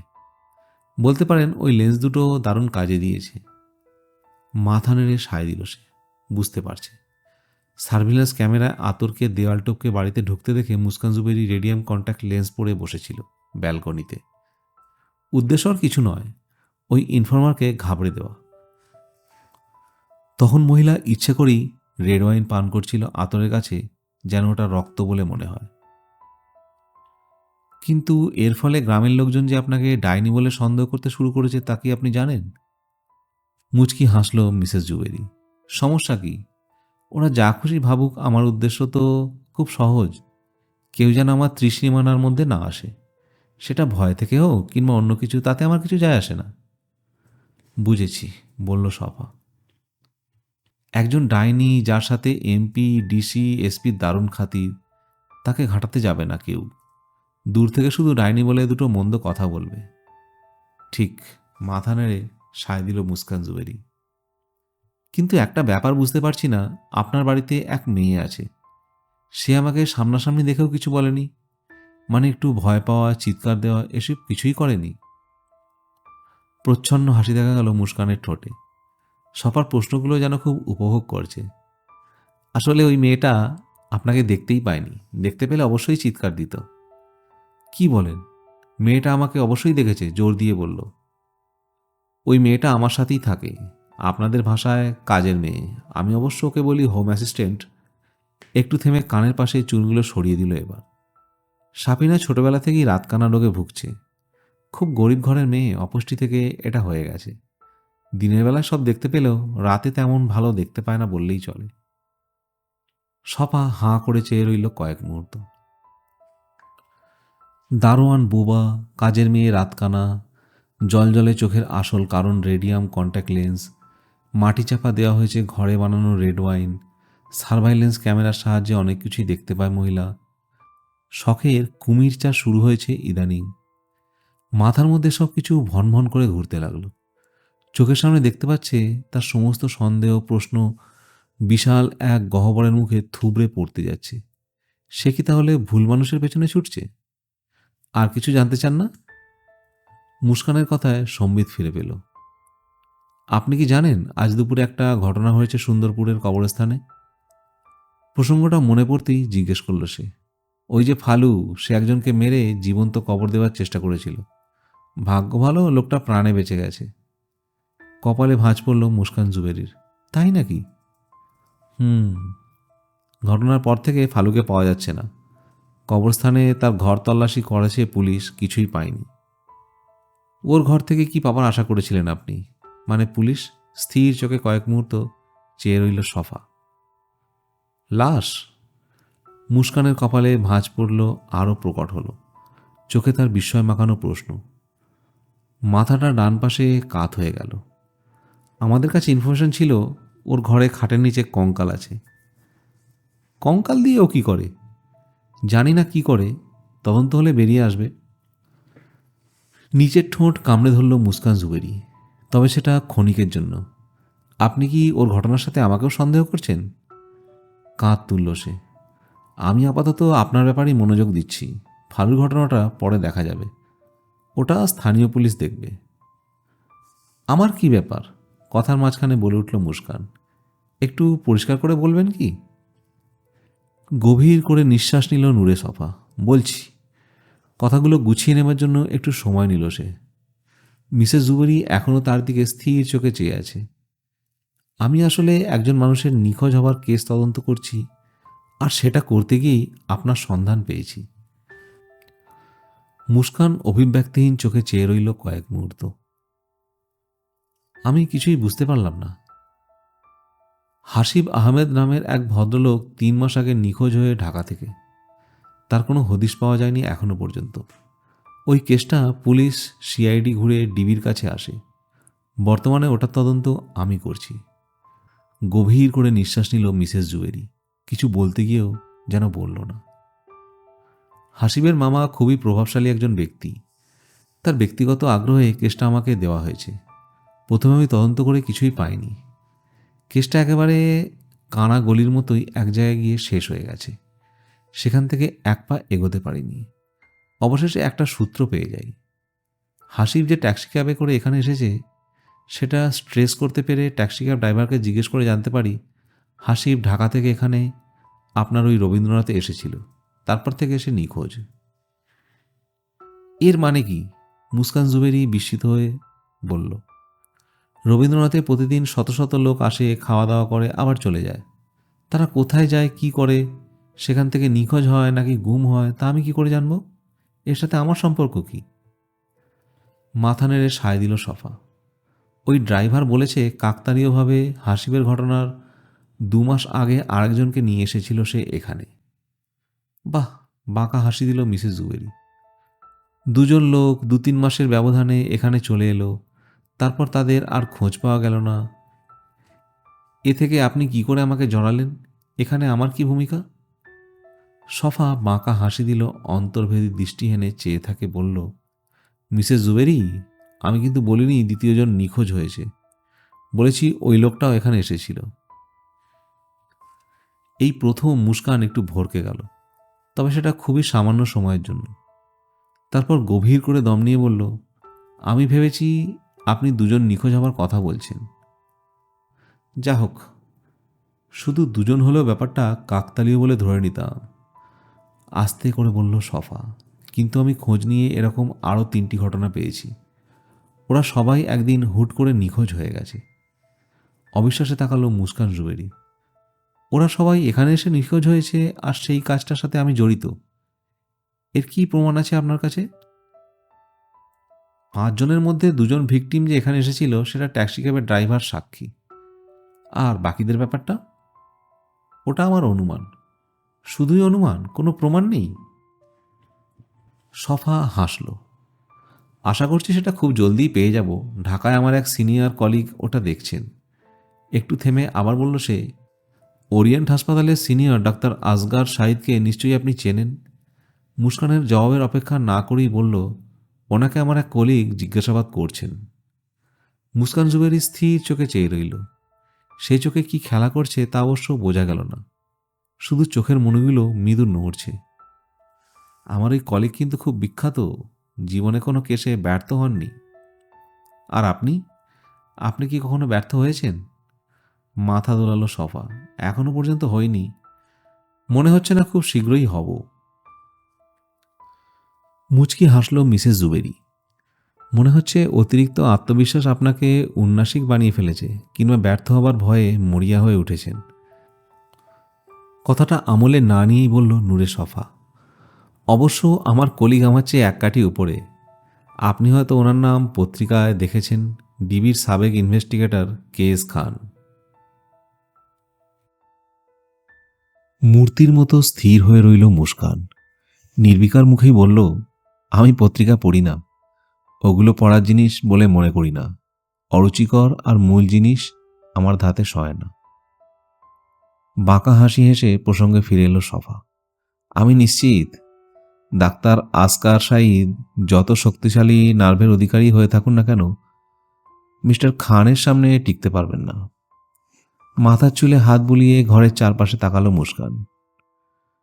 আমি এইসব লোকজনকে নিয়ে কি করছি বলে আপনি মনে করেন? মানে আপনি বলছেন 5 জন লোককে এখানে এনে উধাও করে দিয়েছি? তাদেরকে আমি কেন উধাও করব? আপনার কি ধারণা আমি তাদেরকে জবাই করে রবীন্দ্রনাথের রেসিপি বানিয়ে ভোজন রসিকদের প্লেটে তুলে দিয়েছি? বাঁকা হাসি দিল সাবেক ডাক্তার। না। ছফাও পাল্টা হাসি দিয়ে বলল, আমি অতটা ফ্যান্টাসি করিনি এখনো। ও, কৃত্রিম অবাক হওয়ার ভান করল ডাক্তার মুস্কান। তাহলে কি ধারণা করছেন শুনি? আপনি অনেক কথা বললেও একটা কথা এড়িয়ে গেছেন। মুস্কান জুবেরি অপেক্ষা করতে লাগলো কথাটা শোনার জন্য। ওরিয়েন্ট হাসপাতালের ভালো চাকরিটা কেন ছাড়লেন? আপনার কি মনে হয়? আমি জানতে পেরেছি আপনি যখন চাকরিটা ছাড়েন তার আগে ওরিয়েন্ট হাসপাতালে একটা কেলেঙ্কারি ঘটে গিয়েছিল। পত্রপত্রিকাতেও সেটা এসেছিল। খুবই বাজে ঘটনা। হাসপাতাল কর্তৃপক্ষ অনেক চেষ্টা করেও ধামাচাপা দিতে পারেনি। নিচের ঠোঁট দুটো কামড়ে চেয়ে রইল মুস্কান। গরিব মানুষকে অল্প টাকা দিয়ে ফুসলিয়ে লিভার কিডনি বিক্রি করতেন আপনারা, মানে ওরিয়েন্ট হাসপাতালের কিছু ডাক্তার আর কর্মচারী। সেই সব লিভার কিডনি ধনী ক্লায়েন্টদের বাঁচাতে ট্রান্সপ্ল্যান্ট করত আপনার হাসপাতাল। এক সাংবাদিক এটার পেছনে লাগলে সব ফাঁস হয়ে যায়। কর্তৃপক্ষ দারুণ বিপাকে পড়ে। তদন্ত করে এটাই পেলেন? আরও বাঁকা হাসি দেখা গেল মুস্কানের ঠোঁটে। এটা পত্রপত্রিকায় তো ডিটেইলড এসেছিল। কিন্তু যেটা ডিটেইলড আসেনি সেটা হলো কে কে এর সাথে জড়িত ছিল। সপ্রশ্ন দৃষ্টিতে তাকালো সাবেক ডাক্তার। আজ এতদিন পরে আপনি কি সেটা উদ্ঘাটন করতে পেরেছেন? মাথা নেড়ে জোর দিয়ে বলল সফা। আমি কিন্তু খুব আগ্রহ বোধ করছি এটা শোনার জন্য। ওরিয়েন্ট হাসপাতালে 4-5 জন সার্জেনকে সন্দেহ করা হচ্ছিল। এটাও পত্রিকার খবর? ওরা আমাদের প্রায় সব সার্জেনকেই সন্দেহ করে ছাপিয়েছিল। আন্দাজে ঢিল ছোড়ার মতো ব্যাপার আর কি। ওখানে কিন্তু আপনার নামও ছিল। অবশ্যই ছিল। একসাথে আরও 4 জনের নাম, কিন্তু কেউ প্রমাণ করতে পারেনি আমরা এ কাজে জড়িত ছিলাম। এদেশের প্রায় সব প্রাইভেট হাসপাতাল এভাবেই অর্গান কালেক্ট করে দালালদের মাধ্যমে, আর এর সঙ্গে ডাক্তাররা জড়িত থাকে না। একটু থেমে আবার বলল, মনে রাখবেন একটা অভিযোগ উঠেছিল আর সেটা কেউ প্রমাণ করতে পারেনি, করার চেষ্টাই করেনি। চট করে বলে উঠল সফা। ঘটনাটা ওখানেই ধামাচাপা দেওয়া হয়। দীর্ঘ নিঃশ্বাস ফেলল মুস্কান জুবেরি। এটা আপনার নিজস্ব মতামত, এ ব্যাপারে আমার কিছু বলার নেই।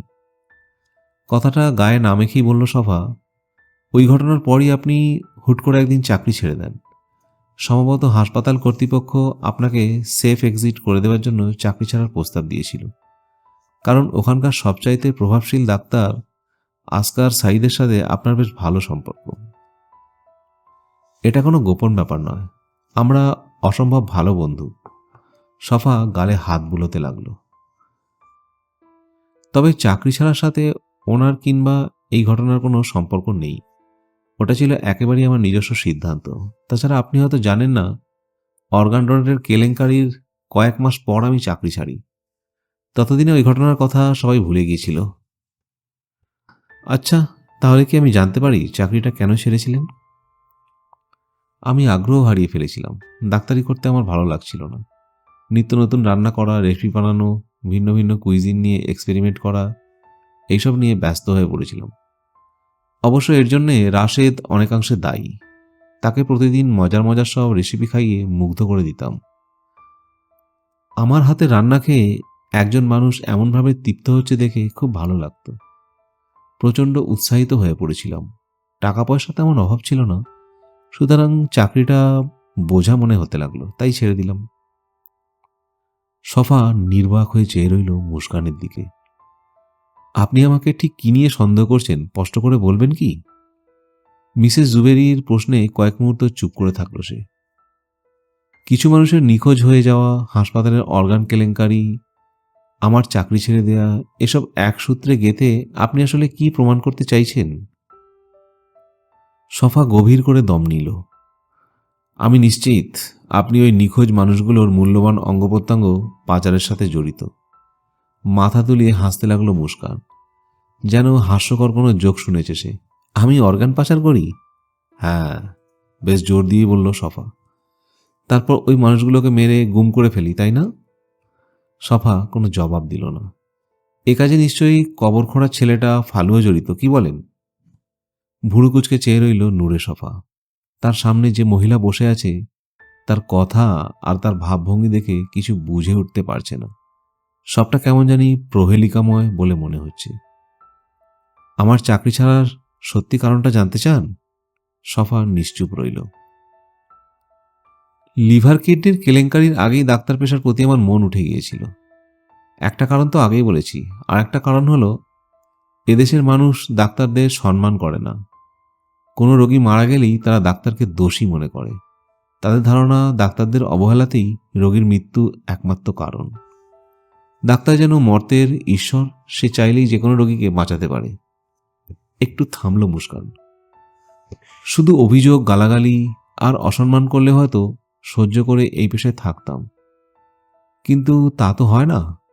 ডাক্তারকে রীতিমতো মারতে আসে। চোখের সামনে অনেক ডাক্তারকে মৃত রোগীর বিক্ষুব্ধ আত্মীয়দের হাতে লাঞ্ছিত হতে দেখেছি। এই ভয়ে সারাক্ষণ কুঁকড়ে থাকতাম। বিশেষ করে আমি সার্জেন হওয়ায় প্রচুর অপারেশন করতে হতো। রোগীর মৃত্যু হতো অনেক ক্ষেত্রে। প্রতিটি অপারেশনের সময় তাই নার্ভাস হয়ে পড়তাম। অবশেষে এই নরক যন্ত্রণা থেকে মুক্তি পেতেই চাকরিটা ছেড়ে দিই। সব শুনে সফা মুচকি হাসল। মুস্কানের এই ব্যাখ্যাটা আমলে নিল না, না নিয়ে অন্য প্রসঙ্গে চলে গেল সে। আপনাকে একটা কথা ভুলতে বলে গিয়েছিলাম। যে 5 জন ভিকটিম, মিসিং পার্সনের কথা বলছি, তারা সবাই অন্য অনেকের মতো ফেসবুক ব্যবহার করত। মজার ব্যাপার কি জানেন? তারা নিখোঁজ হওয়ার পর অ্যাকাউন্টগুলো ডিঅ্যাক্টিভ হয়ে গেছে। মুস্কান জুবেরি চেষ্টা করল নির্বিকার থাকার, কিন্তু সফার দৃষ্টিতে সেটা এড়ালো না। এটা অবশ্যই খুনির কাজ। সে খুব সতর্ক। শিকারকে বাগে পেয়ে তাকে হত্যা করার আগেই যেভাবে হোক তার কাছ থেকে পাসওয়ার্ড নিয়ে নিয়েছে, কিন্তু একজনের বেলায় সে সেটা করতে পারেনি। মুস্কান তারপরও একটু চুপ রইল। ওই একজন হলো শেষের জন, যার কেসটা আমি তদন্ত করছি।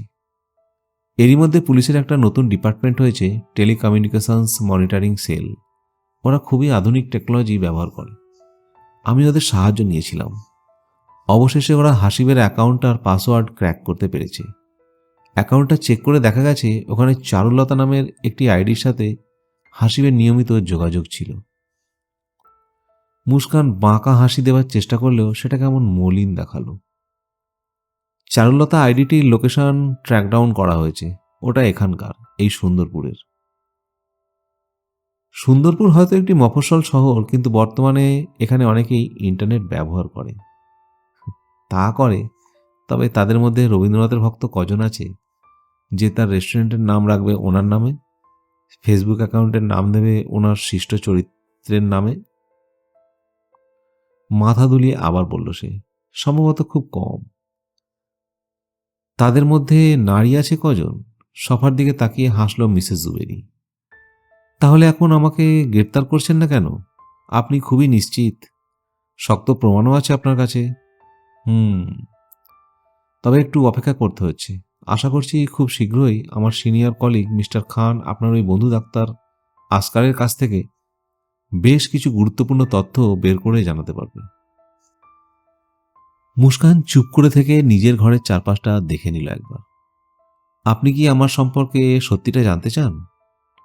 সফা বাঁকা হাসি দিল। আমি তো জানতাম, সেটা জানার জন্যই এখানে এসেছি।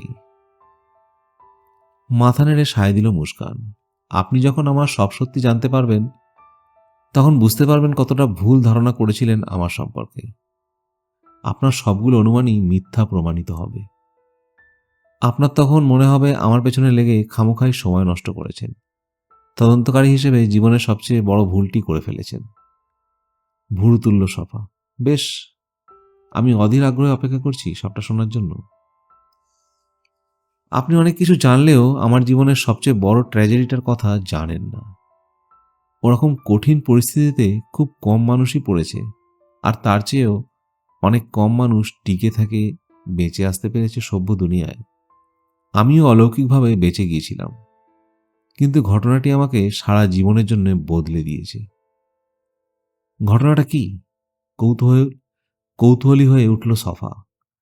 সে এসব কথার মাথামুন্ডু কিছুই বুঝতে পারছে না। উঠে দাঁড়ালো মিসেস জুবেরি। আমি 10 বছর বয়সে আমেরিকায় চলে যাই বাবা মায়ের সাথে।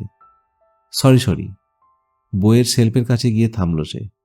হাই স্কুল শেষে ওখানকার এক মেডিকেল কলেজে ভর্তি হই। একটা বড় আকৃতির 4 কোণা অ্যালবাম বার করে আনলো বুক সেলফ থেকে।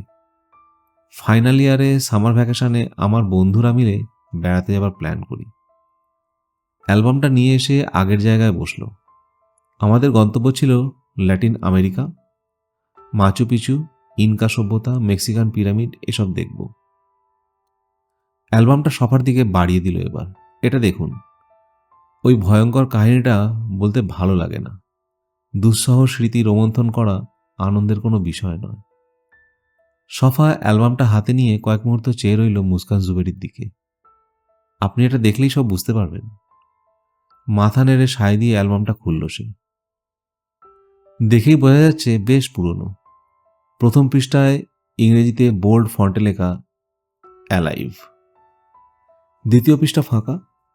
তৃতীয় পৃষ্ঠা 4-5টা পারিবারিক ছবি, একটি সুখী পরিবার, বাবা মা ভাই বোন। আমার ফ্যামিলির ছবি, আস্তে করে বলল মুস্কান। সফা লক্ষ্য করল ছবিতে কোনো সন তারিখ দেওয়া নেই। পোশাক আশাক দেখেও নিশ্চিত হতে পারল না ছবিগুলো কোন দশকের। চতুর্থ পৃষ্ঠা উল্টাতে গিয়ে দেখল পৃষ্ঠাগুলো একটার সাথে আরেকটা লেগে আছে। বোঝা যাচ্ছে খুব একটা খুলে দেখা হয় না, একান্তই ব্যক্তিগত একটি অ্যালবাম।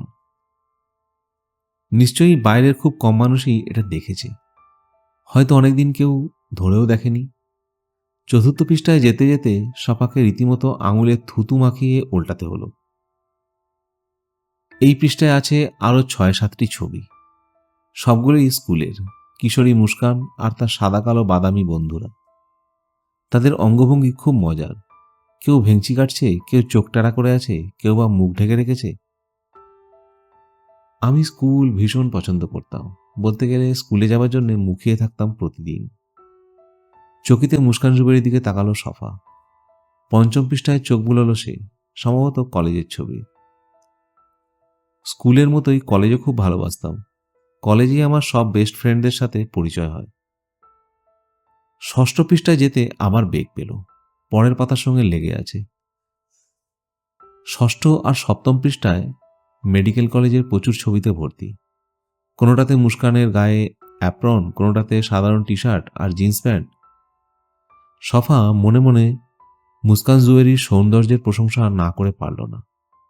যৌবনে এই মহিলা চোখ ধাঁধানো সুন্দরী ছিল। না, এখনো আছে। নিজেকে শুধরে দিল সে। চোখ তুলে তাকালো মহিলার দিকে। বয়স বাড়লেও খুব একটা পরিবর্তন হয়নি। শরীরের গড়ন প্রায় আগের মতোই আছে। মেডিকেল কলেজের মতো ভালো সময় আমার জীবনে খুব কমই এসেছে। পড়াশোনার চাপ থাকলেও আমি খুব এনজয় করেছি সময়টা। অষ্টম পৃষ্ঠাটিও পরের পৃষ্ঠার সাথে লেগে আছে। সফা বিরক্ত হয়ে পাতাটি উল্টালো। পাতাগুলো একটার সাথে একটা শুধু লেগেই নেই, কেমন পুরনো গন্ধ আর চটচটে হয়ে আছে। সফা দেখতে পেল কতগুলো ছবি, প্রায় সবগুলোতেই একদল তরুণ তরুণী এয়ারপোর্টে দাঁড়িয়ে আছে। তাদের পেছনে সারি সারি দাঁড় করানো প্লেন। ক্যামেরার দিকে থাম্ব আপ দেখাচ্ছে সবাই। একজন ছেলের হাতে প্লাকার্ড বন ভয়েস। একটা ছবিতে তরুণী মুস্কান ভেংচি কাটছে ক্যামেরাম্যানকে, তার পেছনে বন্ধুবান্ধবদের দল, সেখানে চীনা, জাপানি, ল্যাটিন, কৃষ্ণাঙ্গ আর শ্বেতাঙ্গদের সন্নিবেশ। মুচকি হাসল সে। তারুণ্য এমনই, সবকিছুতেই ফুর্তি, মজা। ট্যুরে যাওয়ার আগের ছবি, আস্তে করে বলল মুস্কান। পরের পাতা উল্টিয়ে সফা স্থির চোখে চেয়ে রইল কয়েক মুহূর্ত। এখানে কোনো ছবি নেই। আস্ত একটি পত্রিকার প্রথম পৃষ্ঠার প্রায় অর্ধেকটা পেপার কাটিংস করে রাখা হয়েছে। ডান দিকের পৃষ্ঠায় আরেকটি পত্রিকা, আরেকটি পেপার কাটিংস। আমেরিকার বিখ্যাত দুটি পত্রিকা, ওয়াশিংটন পোস্ট আর বাল্টিমোর ট্রিবিউন, দুটো পত্রিকাই একটি নিউজ ব্যানার হেডলাইন করেছে, মর্মান্তিক এক প্লেন ক্র্যাশ। সফা মুখ তুলে তাকালো মুস্কানের দিকে। মাচু পিছু দেখে ফেরার পথে আমাদের প্লেনটা খারাপ আবহাওয়ায় পড়ে ক্র্যাশ করে। একটা দীর্ঘ নিঃশ্বাস বেরিয়ে এলো ভেতর থেকে। অ্যান্ডিজের অনেক ওপরে বরফে ঢাকা একটি উপত্যকায়। পত্রিকার রিপোর্টের দিকে নজর দিল সফা। ওখানে বিস্তারিতভাবে বলা আছে, প্লেনটা অ্যান্ডিজ পর্বতমালার ওপর দিয়ে যাওয়ার সময় হঠাৎ করে হারিয়ে গেছে। সবাই ধারণা করছে প্লেনটা বরফে ঢাকা পার্বত্য অঞ্চলের কোথাও বিধ্বস্ত হয়েছে। যাত্রীদের কারো বেঁচে থাকার সম্ভাবনা নেই। অন্য একটি ছোট পেপার ক্লিপিংস আছে, 3 দিন ধরে রেস্কিউ টিম চেষ্টা করেও প্লেনের কোনো ধ্বংসাবশেষ খুঁজে পায়নি। কর্তৃপক্ষ আশঙ্কা করছে প্লেনের কোনো যাত্রী বেঁচে নেই। সফা আবারও মুখ তুলে তাকালো মুস্কানের দিকে। মহিলাকে কেমন জানি অশরীরী বলে মনে হচ্ছে এখন। তারপর একটা ভাবনা মাথায় আসতেই সারা শরীর কাঁটা দিয়ে উঠল। যদি সবাই মরে গিয়েই থাকে, তাহলে সামনে যে বসে আছে সে কে? কেএস খান এখন বুঝতে পেরেছে তাকে কেন এই কাজটা করতে বলেছে নূরে সফা। যদিও এটা ডিবির লোকজনের করার কথা, কিন্তু ও চাইছে দ্রুত ফলাফল বের করে আনতে। আর যে লোকটাকে ইন্টারোগেট করা হবে, তিনি অনেক শ্রদ্ধাভাজন ব্যক্তি, দেশের একজন প্রখ্যাত চিকিৎসক। বয়সে প্রবীণ এই ভদ্রলোকের সাথে ক্ষমতার উচ্চ পর্যায়ের অনেকেরই সুসম্পর্ক রয়েছে। তাকে সাধারণ লোকজনের মতো হুমকি ধামকি দিয়ে জেরা করা যাবে না, ভদ্রভাবে কথা আদায় করতে হবে। এদিকে ডিবিতে এমন কেউ নেই যে এই কাজটা ঠিকমতো করতে পারবে। তবে একসময় ডিপার্টমেন্টের কর্মরত অবস্থায় কেএস খান কারো পেট থেকে কথা আদায় করার বেলায় বেশ দক্ষ হিসেবেই পরিচিত ছিল। সুতরাং সফার এই চাওয়াটা একদিক থেকে ঠিকই আছে। ডাক্তার আসকার ইবন সঈদ নিজের ফ্ল্যাটের স্টাডি রুমে বসে থাকলেও একটু অস্বস্তিতে আছেন বলে মনে হলো। তার অভিজাত ভঙ্গিটি বেশ ভালোভাবেই ধাক্কা খেয়েছে। এক ধরনের উদ্বেগও দেখা যাচ্ছে ভদ্রলোকের মধ্যে। কেএসকের কাছে এটা খটকা বলেই মনে হলো। একজন অভিজ্ঞ সার্জন কেন এত সহজে ঘাবড়ে যাবে? তার নার্ভ তো বেশ শক্ত হবার কথা। জাওয়াদ নামের সফার সহকারী ছেলেটা ঘরের এক কোণে চুপচাপ বসে আছে। সে অপেক্ষা করছে কেএস খানের পদ্ধতি দেখার জন্যে। এই লোকের এত সুনাম শুনেছে যে রীতিমতো কিংবদন্তি চরিত্র বলে মনে করে তাকে। এখন কিংবদন্তির কীর্তি দেখার জন্য অধীর আগ্রহে অপেক্ষা করছে। আজ সকাল থেকেই কেএস খানের শরীরটা ম্যাজ ম্যাজ করছিল। বিকেলের দিকে আবার বাজে সর্দির আগমন ঘটেছে। রুমালটা দিয়ে নাক মুছে নিল সে। সরি, বিব্রত হয়ে বলল, এক সময়কার ডিবির তুখোর ইনভেস্টিগেটর। ইটস ওকে, ডাক্তার আসগার সাইদ বললেন। আপনার উচিত অ্যালার্জির ওষুধ খাওয়া, নইলে সর্দিটা বেশ ভোগাবে। রুমালটা পকেটে রেখে মুচকি হাসল কেএস খান। ওষুধ আমি সবই, কোনোটাই বাদ দিইনি, কিন্তু কম হয় না। আমি হইলাম ওষুধের ব্ল্যাক হোল, যেটাই খাই সব ভ্যানিস হইয়া যায়। তারপর হে করে হেসে ফেলল। ডাক্তারের চেহারা দেখে মনে হচ্ছে আর সবার মতো তিনিও মিস্টার খানকে চলভাষায় কথা বলতে দেখে অবাক হয়েছেন। আপনার কি কোনো কর্নিক্যাল ডিজিজ রয়েছে? ডাক্তারের মতো আচরণ করার চেষ্টা করলেন মিস্টার সাঈদ। আরে আমারটা একটু ক্রিটিক্যাল, তির্যক হাসি দিয়ে কেএস খান বলল। কোনো পার্টিকুলার রোগ আমারে ভোগায় না, বলতে পারেন সব রোগই পালা কইরা আমারে ভোগায়। একটা যায় তো আর একটা আইসা হাজির হয়। আবারও হাসলো, তবে নিঃশব্দে। ডাক্তার ভুরু তুললেন, বললেন, মানে? মানে খুব সোজা। গাল চুলকোলো সাবেক ডিবি অফিসার। আমি প্রতিদিনই কোনো না কোনো রোগে ভুগি, তবে কোনোটাই কিছু করতে পারে না। সবই সামান্য ধরনের, এই সর্দি, জ্বর, মাথা ব্যথা, ঘাড় ব্যথা। আপনার উচিত থরো চেক আপ করা। আরে আমার পার্সোনাল ডাক্তার আছে, রেগুলার চেক আপ করি। উনি আপনার সমস্যাটা ধরতে পারছেন না? আরে উনি কেন, কেউই আমার সমস্যা ধরতে পারে না। সবাই কয় আমার নাকি সব ঠিকঠাকই চলে, কিন্তু কি কি বাদ দেন আমার কথা, আপনার কথা বলেন। আমি কি বলবো? আপনারা আমার কাছে কি জানতে চান তাই তো বুঝতে পারছি না। খোদাদাদ শহবাজ খান কয়েক মুহূর্ত চুপ করে থেকে কথাগুলো গুছিয়ে নিল। আসল কথায় যাওয়ানোর আগে আপনারা একটু ক্লিয়ার কইরা নেই। নাকটা এবার হাত দিয়ে চুলকে নিল সে। আমি কইলাম মিসেস জুবারির কেসটা নিয়ে তদন্ত করতেছি না, এটা করতেছে ডিবির সিনিয়র ইনভেস্টিগেটরের নূরে সফা। ডাক্তার একটু অবাক হলেন কথাটা শুনে, কিন্তু নিজেকে সংযত রাখলেন বাড়তি আগ্রহ দেখানো থেকে। আমি রিটায়ার্ড মানুষ, নতুন ইনভেস্টিগেটর, ক্রিমিনোলজি পড়াই। একটু থেমে আবার বলল সাবেক ডিবি কর্মকর্তা। নূরে সফা আমারে বলল আপনারে ইন্টারভিউটা যে আমি নেই, বিষয়টা একটু ক্রিটিক্যাল তো তাই। ক্রিটিক্যাল কেন? ভুরু কুচকে জানতে চাইল ডাক্তার। সফা একটা কেস নিয়ে তদন্ত করতেছে। তদন্ত করতে গিয়া মুস্কান জুবেরি প্রাইম সাসপেক্ট হিসেবে পাইছে সে। মহিলারে অলরেডি ইন্টারোগেট করছে, ওনার কাছ থেকে অনেক কিছু জানবার পারছে। মহিলা কিছু কথা স্বীকারও করছে। একটু থেমে সামনে বসা ডাক্তারের অভিব্যক্তি বোঝার চেষ্টা করল। এখনও তার ইন্টারোগেট চলতেছে, কিছু ইনফরমেশন ডাবল চেক করার জন্যই সপা চাইতেছে। এই কাজটা ইনভেস্টিগেশনের খুব ইম্পর্টেন্ট, এই জন্যই আপনার কাছে আসছি আমরা। দীর্ঘ নিঃশ্বাস ফেললেন আসকার। মুস্কানকে কি কেসে সন্দেহ করা হচ্ছে? কপাল চুলকোলো কেএসকে। এইটা তো এখন ডিটেইলে বলা যাইব না।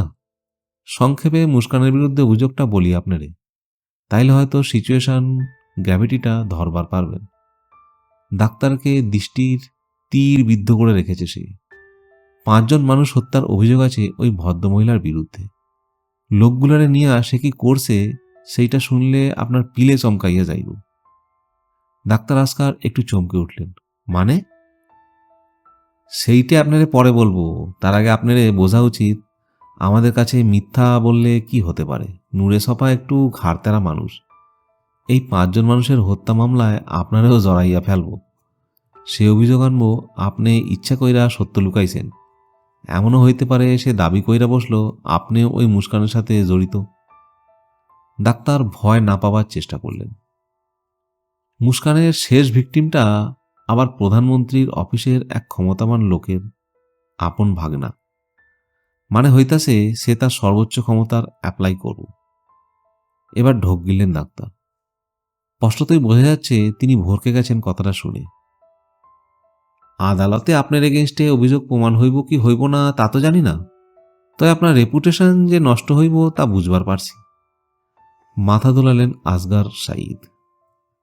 কথাটার সাথে দ্বিমত পোষণ করে নাকি আক্ষেপ করে বোঝা গেল না। আস্তে করে মাথা নিচু করে রাখলেন তিনি। তাছাড়া আপনার হাসপাতালের অনেকের জিজ্ঞাসাবাদ করলেও অনেক কিছু জানা যাইব, কিন্তু এইটা আমি চাই না। এইটা করলে ব্যাপারটা সবাই যায় না যাইব। আমি জানি আপনি সবই জানেন, তাই ভাবলাম আপনার একটা চান্স দেওয়া দরকার, কি বলেন? স্থির চোখে চেয়ে রইলেন ডাক্তার আসকার, যেন কি বলবেন সে ব্যাপারে সিদ্ধান্ত নিতে পারছেন না। এইসব ব্যাপারে যারে তারে জিজ্ঞাসাবাদ করলেও খালি আপনিই না, আপনার ওই হাসপাতালের রেপুটেশনও নষ্ট হইব। যদ্দূর জানি আপনি আবার হাসপাতালের একজন পার্টনারও। একটু থেমে ভদ্রলোককে আবার দেখে নিল সে। কিন্তু আমি চাই যে এই জঘন্য কেসটা থেকে নিজেরে দূরে রাখুন। গভীর করে নিঃশ্বাস নিলেন ডাক্তার। মুস্কান কি বলেছে? অনেকটা অসহায়ের মতো জিজ্ঞেস করলেন তিনি। মাথা দুলিয়ে জবাব দিল কেএস খান, সরি, এইটা বলা যাইব না, টেকনিক্যাল সমস্যা আছে। কপালের বাম পাশটা হাত দিয়ে ঘষতে লাগলেন ভদ্রলোক। কেএস খান বুঝতে পারল ডাক্তার এখন চৌরঙ্গীর মোড়ে দাঁড়িয়ে আছেন। তাকে একটা পথ বেছে নিয়ে সাহায্য করা দরকার, আর সেই পথটা অবশ্যই সঠিক পথ। সহমরণে যায় না ডাক্তার, আস্তে করে বলল কেএসকে। যারা মারা যায় তার লগে কেউ সহমরণে গেলেও মৃত ব্যক্তির কইলাম কোনো লাভ হয় না। সহমরণে যে যায় তারই ক্ষতি হয়। ডাক্তার আসকার ফ্যালফ্যাল চোখে চেয়ে রইল। আপনার জন্য কাজটা কিন্তু খুবই সহজ। সপ্রশ্ন দৃষ্টিতে তাকালেন ভদ্রলোক। এই বিরাট ঝামেলা থেকে নিজেরে পুরোপুরি দূরে রাখতে চাইলে খুব সহজেই সেইটা আপনি করতে পারেন। সত্যিটা বইলা দেন, অটোমেটিক্যালি এইটে আপনি লুকায় রাখতে পারবেন না। ঘটনাটা অনেকেই জানে। মাথা নেড়ে সায় দিল ডাক্তার। জওয়াদের চোখ মুখ উজ্জ্বল হয়ে উঠল। সেও বুঝতে পারছে ডাক্তার পুরোপুরি ভেঙে পড়েছে। মনে মনে কেএস খানের প্রশংসা না করে পারল না। কোন সত্যটা জানতে চান? মুস্কান জুবেরি চাকরিটা ছাড়ল কেন? একটু চুপ থেকে বললেন ডাক্তার, ও কেন চাকরিটা ছেড়েছে সেটা এক কথায় বলা যাবে না, একটু ব্যাখ্যা করতে হবে ব্যাপারটা। করেন, কোনো সমস্যা নাই, অভয় দিল মিস্টার খান। আপনারা হয়তো জানেন না, মুস্কান সপরিবারে আমেরিকায় থাকতো। ওখান থেকেই পড়াশোনা কমপ্লিট করেছে। আগ্রহ ভরে চেয়ে রইল কেএস খান। 5-6 বছর আগে আমেরিকা থেকে আমাদের হাসপাতালে এক ডাক্তার এসে জয়েন করে। ওই ডাক্তার মুস্কানকে চিনত। ওরা পড়াশোনা করেছে একই মেডিকেল কলেজে। মুস্কানের কয়েক বছরের জুনিয়র সে। ডাক্তার একটু থেমে কথা গুছিয়ে নিলেন। ও জয়েন করার পর মুস্কানের ব্যাপারে খুবই অদ্ভুত আর গা শিউরে ওঠার মতো একটি কথা ভেসে বেড়াতে লাগলো। হাসপাতালের ম্যানেজমেন্ট অবশ্য এ নিয়ে আমার সঙ্গে কথা বলল। আমি মুস্কানকে আমেরিকায় থাকতেই চিনি, ও সব কিছু জানি। অবাক হলো কেএস খান। বলেন কি? ডাক্তার চুপ মেরে রইল। কিন্তু কথাটা কি ছিল? মিস্টার খান উদ্গ্রীব হয়ে উঠল। ফাইনাল ইয়ারে মুস্কান তার কিছু ঘনিষ্ঠ বন্ধুবান্ধবদের সঙ্গে সাউথ আমেরিকায় ট্যুরে গিয়ে মারাত্মক এক প্লেন ক্র্যাশের শিকার হয়েছিল।